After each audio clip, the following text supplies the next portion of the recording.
Hi, I'm Lisa. And I'm Neil. Welcome to the SpecialFam podcast.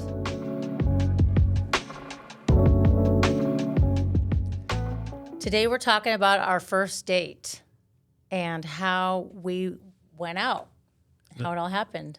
Yeah, and in this first segment, and we're going to be breaking down this episode into 3 separate segments. The first is how we planned the first date, and if the audience remembers in the last episode, we had just had the boat cruise and took the coastal drive and had our first kiss. And if you remember, we were sitting there on the beach the day after, and I was thinking, okay, goodness, I guess if we're actually dating, then I need to go ahead and, start planning a first date. I'm open. Let's talk about it. Tell me about how we make that happen. I mean, it was very special, but I was like, all right, let's see where we're going with this. Right. So the first thing a college guy does is start planning the finances for how to make it happen. The money. So that's what I did. And after a couple of days, I figured out how I would have that lined up. And then, I came over to your apartment, if you were Hey, neighbor. Hey. Just down the street on Loretta Street over by USD in San Diego. Right. And so I came to your door and I said, I was wondering if you'd like to go out to dinner. I'm open. I was hanging out playing my guitar on the patio. And, tell me more. Right. So the first thing that I swung into action on is, okay, well, now I got to go into planning mode because, we had been hanging out so much as neighbors that, I wanted to make this first official date something really special. Right on. But you didn't really, it was, we were vibing, we were relaxed. It was chilling. We were like, I'm a senior college student. You had just graduated, so I was just like, okay, I'm open. Where are we headed? Right. Well, in my mind, and even I do this today, I just zeroed in on, okay, what are the details? And, how am I going to make this something memorable? Okay. Yeah. I wasn't really thinking about that back in, like first dates, it's like you just make it fun, right? But yeah, I totally hear you. I love it. I love that you were thinking of those details. Tell me more. Right. Yeah. So I started asking a few friends about, different restaurants around town and, had a college friend that was working at a high-end Italian restaurant down in the Gas Lamp. Downtown San Diego. Yeah, called Salvatore's. Ooh, yeah. Right. Nice place. Yeah, the Salvatore family is still their restaurateurs in San Diego today. And so they were there after a shift, and I asked them, so what restaurants would you recommend? Of course they said, well, you mean other than Salvatore? Nice accent there. And I said, yeah, well, I've eaten Salvatore. I love you guys. But what else? And they said, well, if you were going to think of anybody else, you would think of a Busalaki. And, because the elder Salvatore that opened the restaurant for the first time, he's first generation from Italy. And so he had that great accent.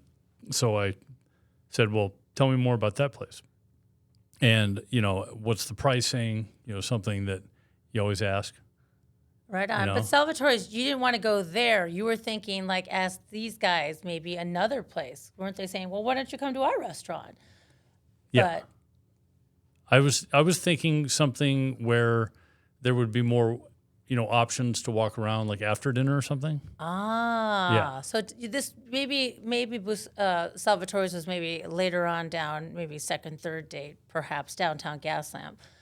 But okay, yeah. So the preparation was underway for Neil. Yeah, I wasn't really letting you in on that yet. Yeah, I wasn't aware, but thinking about this date that we're. Yeah. What happened next? How to share with me? Well, the wheels were turning, so I went over to the Busalakis, which is now called Barbusa. Yes, it is downtown in Little Italy. Yes. Right. A very nice place. Can't wait to get back there. Right. In the coming weeks. Yeah, and I started asking them and walking around. I noticed that there was a couple other places around right after, like around the restaurant. Right on. So Because you wanted to maybe keep the date going, or what was, I mean, I get what you're saying. Like, what was that whole strategy? Any tips there on what your thoughts were with why you wanted that strategic location? restaurants, I think, specialize in things.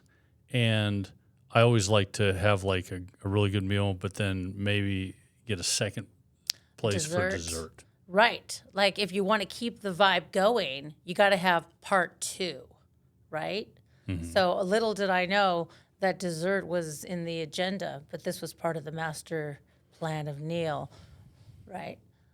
Well, I was trying to move we were both moving the equation from neighbor, neighbor dating. So we were on that neighbor dating line. Yes, we were. So we were either going to hang out permanently in the neighbor zone, Right. and that dating moment we had at the boat outing was going to sort of float into the background, or we were going to move forward. Right on. Yes, I love the options of having a second place to go to after your meal. So this was one way to make your date special, is have a plan, would you say? Most importantly. Yeah, I think that without a plan, it's really tough to get the outcome that you want.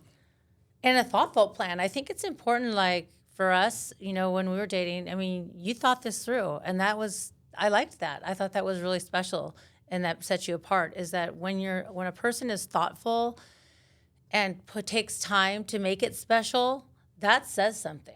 And for me, that's a big takeaway, was when you took the time and set aside money and thought about the place that we were going and the restaurant too. I think that speaks a lot about the character of a person. So well done. Thank you. Yeah, and just to be clear, I wanted to continue to date Lisa. So I needed to move into, an actual plan for how to do that. Right. So you got the fish on the line. Zzz, there I am. We are fishermen, and we love the ocean. Well, we're also neighbors. And neighbors. So, and I took you out on that boat cruise for our initial date, where I asked you out and, so to speak, and we went. But this was the official date. Right. So I needed to step it up. You did. And so the plan was you're going to pay. I mean, everyone talks about who pays for the date? Let's refresh. You had a plan here with the financials. Yeah. And that's with first date etiquette and, what dating advice that you can give a couple, that you have to go with what's right for the couple. So true. And I was comfortable stepping into that role and paying. And so that's what I proposed. And, sounds good to me. Right. Who doesn't like to be treated, especially when you're in college? Right. Hello, starving students. Right. Right. So, yeah, I think it's important, though. I mean, this is a hot topic. It's definitely trends a lot. I think who pays for the date? Do you go Dutch or do you not? Like friends, we generally split the bill, business colleagues, you generally split the tab. But I think the takeaway there, if you're planning to invite someone on a special outing, would be to offer to treat. Yeah, you can do that, but you definitely want to find out if that's going to go over well. Yeah, I think that's so key. Because, how do you do that, though? It's like, have the conversation. Well, what we had done without even knowing it is we had multiple first dates without actually even being official about it, where we were splitting the bill, and that As felt friends. comfortable as friends.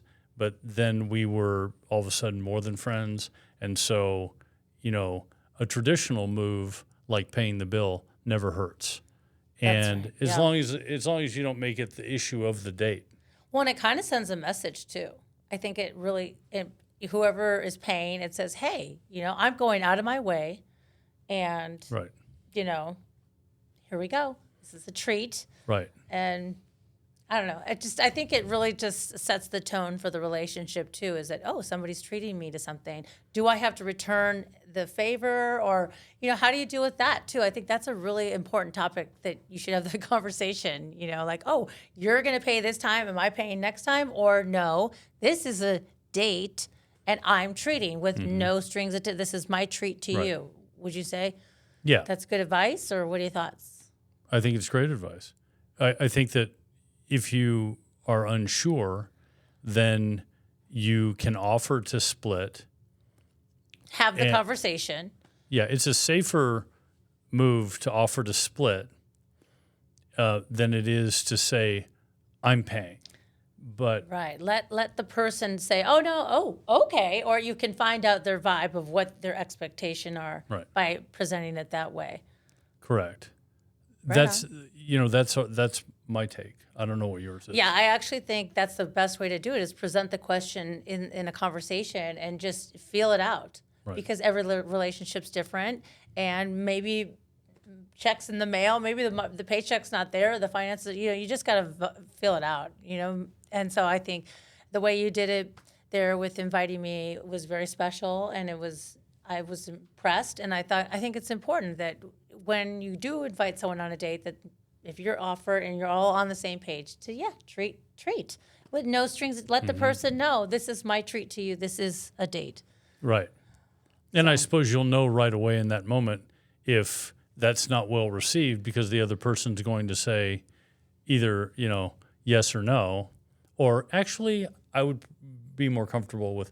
So it never hurts to be tasteful in that regard. Well, another thing I was thinking of is the person could offer to pay the tip if they're feeling like, wow, that's a lot. Woo, how much is that? And the bill comes, like when the bill came, you took it. But I mean, I think if there is that error of a question of, wow, maybe I should offer, you could say, well, I could help pay for the tip, or what do you think about what should we do next? Mm-hmm. With, perhaps you don't get dessert and you go on to the next destination. Right. Keep this vibe going. Right.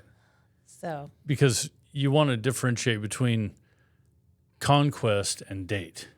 yes. Okay. And so, We're having fun. This is fun. right.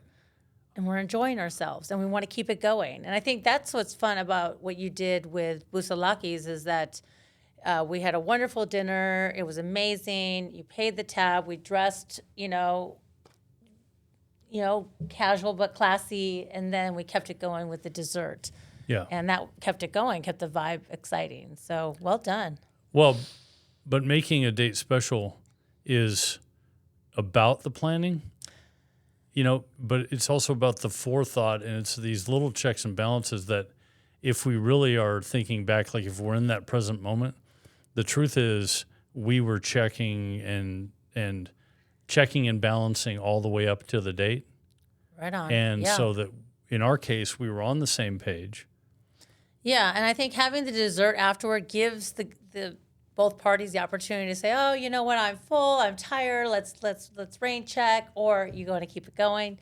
And I love having that option of what's next. And with that said, I think we should move forward into talking about our segment 2 coming up next, which is going to be about how are we, the pickup and the dinner and the actual dinner itself. Mm-hmm. Which I also added to the planning. So, yeah, I look forward to talking to you about that. Ooh. Because we really did have a great time on our first date. We did indeed. All right. Well, thanks for. I loved our conversation, and I can't wait to hear more and share with our audience about how to have an amazing first date.